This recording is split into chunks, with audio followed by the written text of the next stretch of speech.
70 WPM start होगी 3 second में। परिष्कार माने क्या? शोधन। शोधन किसका? व्यक्तित्व का। व्यक्तित्व का अर्थ शरीर, मन, बुद्धि और आत्मा। परिष्कार क्यों? ताकि स्वयं के मूल को जान सकें, जीवन को लक्षित कर सकें, उपयोगी जीवन जी सकें। परिष्कार का मार्ग आकलन, व्यक्तित्व का शोधन का अभ्यास और नए लक्ष्यों का चिंतन। स्वाध्याय के बिना, चिंतन के बिना यह कार्य संभव नहीं है। चिंतन स्वयं के बारे में, उन वृत्तियों का जिन्हें परिष्कृत करना है, उन व्यसन वासनाओं का जो निमित्त पाकर जागृत हो जाती हैं, उन भावनाओं का जो हमारे दृष्टिकोण को ढके रखती हैं, मैत्री के प्रति जो मन में विकर्षण पैदा करते हैं, हमारे व्यक्तित्व को नकारात्मक स्वरूप प्रदान करते हैं। पैरा। चिंतन उन लक्ष्यों का जो हम प्राप्त करना चाहते हैं, उस व्यक्तित्व का जिसका हम निर्माण करना चाहते हैं। अपने अस्तित्व को हम नहीं बदल सकते, व्यक्तित्व को बदल सकते हैं। क्या यह संभव है कि हमारा व्यक्तित्व और अस्तित्व एक हो जाए? चिंतन करना है हमारी बुद्धि का, हमारे विचार तंत्र का, जो हमें दिशा देते हैं, हमारे मन पर अंकुश का कार्य करते हैं। इसमें हमें सत, रज और तम के स्वरूप को समझना है। पैरा। सबसे बड़ी बात है अपने बारे में सही सही बात को स्वीकार करना। आप सोचने बैठे कि आपको कौन सी बात परेशान करती है। यदि आपको समझ में आ जाए कि परेशानी का कारण आपका झूठा व्यवहार है, आप एक कार्य करना तो चाहते हैं किंतु सामाजिक परिवेश में उसे सही नहीं आंका जाता। आप एक मुखौटा पहनकर समाज के सामने आते हैं, अपनी गलती को ढकने का प्रयास करते हैं। इससे आपकी पुरानी गलती का प्रभाव दृढ़ होता है। जब तक आप सच्चाई को स्वीकार नहीं करेंगे, गलती करने का भाव बना ही रहेगा। आप उन कारणों का विचार करें कि गलती क्यों करना चाहते हैं और झूठ क्यों बोलना चाहते हैं। आपको ऐसा लगेगा कि उम्र भर की सारी गलतियां एक एक करके आपके सामने से गुजरने लगेंगी, खुलती चली जाएगी। यह भी लगेगा कि एक दबी हुई गलती निमित्त पाकर दूसरी गलती के लिए भी प्रेरित करती है, आपके व्यक्तित्व की दिशा बदल देती है। पैरा, आप आंख मूंद कर लेट जाएं, गलती का आकलन शुरू कर दें, शरीर को ढीला निढाल छोड़ दें, विचारों को एक ही समस्या पर केंद्रित कर दें, शरीर में भी विचारों के अनुरूप ही हरकत होती रहेगी, ध्यान न दें, धीरे धीरे गलतियों की परतें उभरती जाएंगी, आप भाव के उस मूल तक पहुंच जाएंगे जो आपको गलती करने के लिए प्रेरित करता है।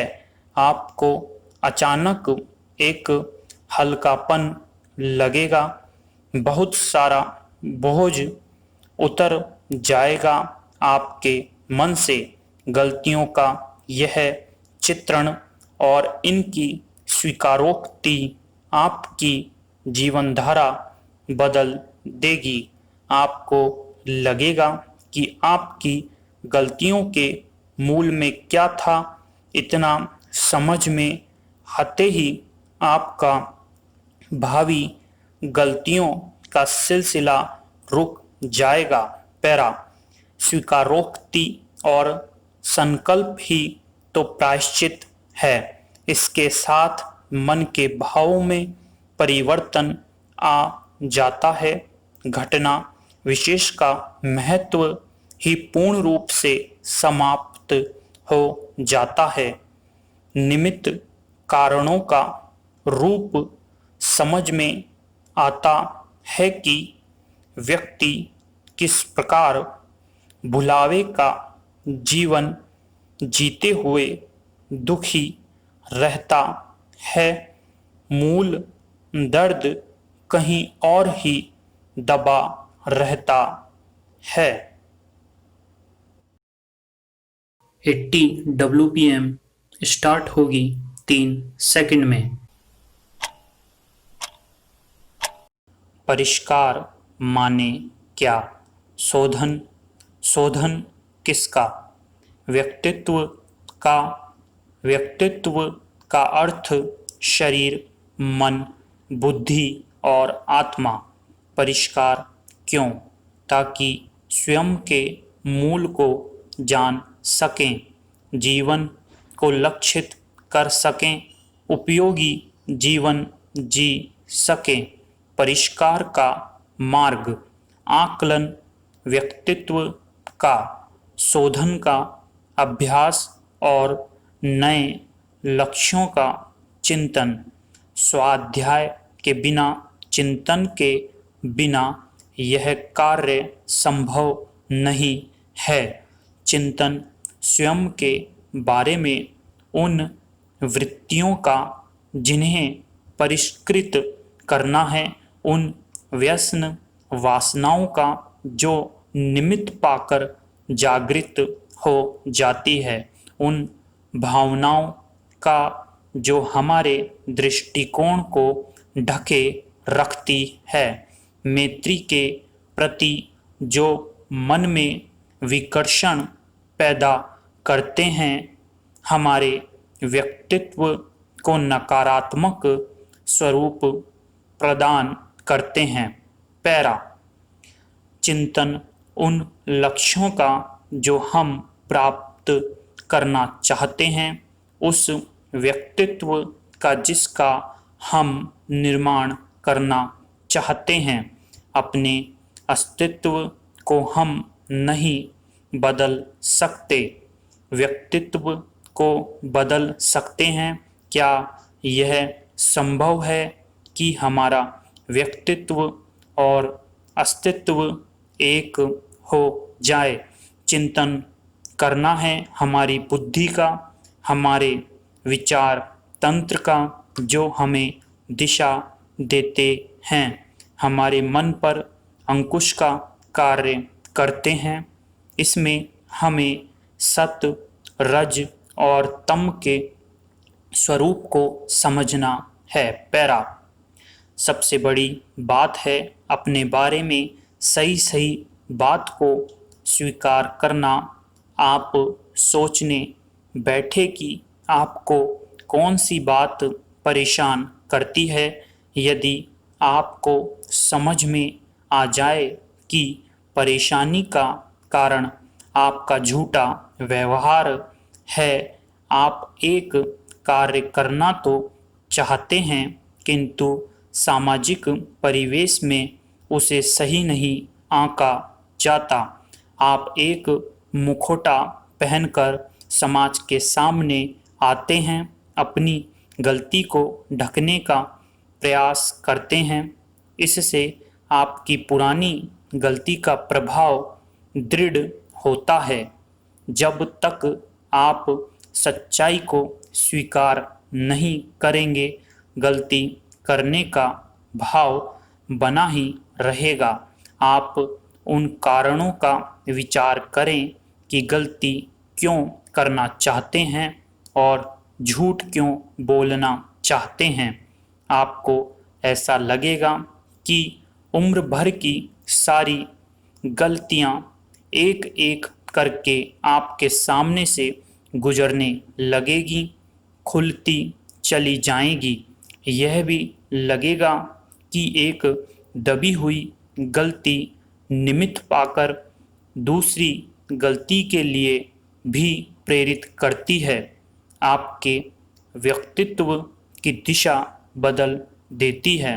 पैरा, आप आंख मूंदकर लेट जाएं, गलती का आकलन शुरू कर दें, शरीर को ढीला निढाल छोड़ दें, विचारों को एक ही समस्या पर केंद्रित कर दें।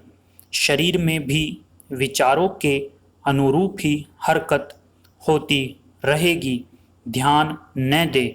धीरे धीरे गलतियों की परतें उभरती जाएंगी, आप भाव के उस मूल तक पहुंच जाएंगे जो आपको गलती करने के लिए प्रेरित करता है।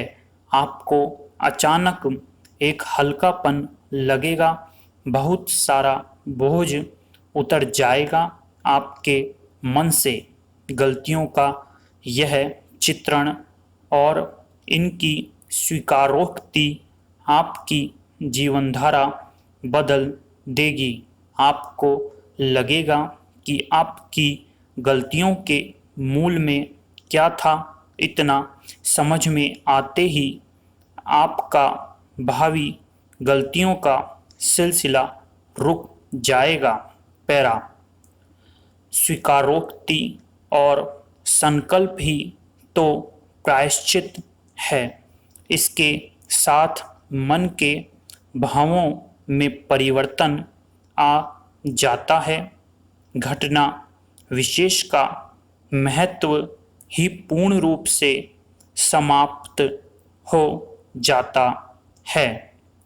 निमित्त कारणों का रूप समझ में आता है कि व्यक्ति किस प्रकार भुलावे का जीवन जीते हुए दुखी रहता है। मूल दर्द कहीं और ही दबा रहता है।